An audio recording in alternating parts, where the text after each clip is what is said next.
Stay off the weed. You all have heard me say this many times, and you know why. I think it's stupid for any athlete to compromise their quality of life for a joint.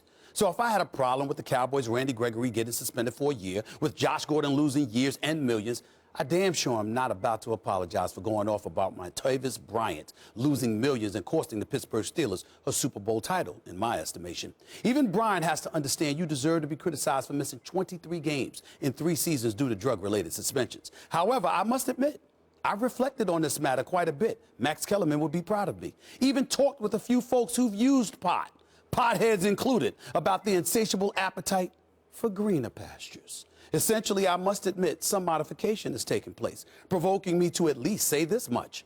While I don't believe for 1 second that weed use should be allowed in the National Football League just because it's been legalized in some form in 26 states and Washington, D.C., and legalized completely in 7 states, I must admit I've been pushed somewhat in a different direction by non-athletes who've sworn by it not just for medicinal purposes, but also for preventive measures. There are those who swear it's shrunk their prostate. Others who swear it's calmed their nerves and reduced anxiety.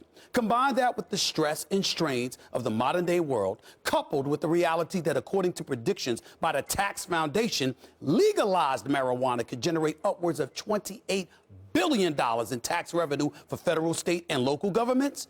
And it just might be time to rethink things a little bit.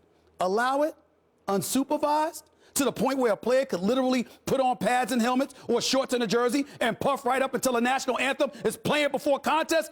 Hell no. Not when you're talking about how sports influences our kids. But it should be probed and investigated in an effort to gauge whether it's potentially beneficial.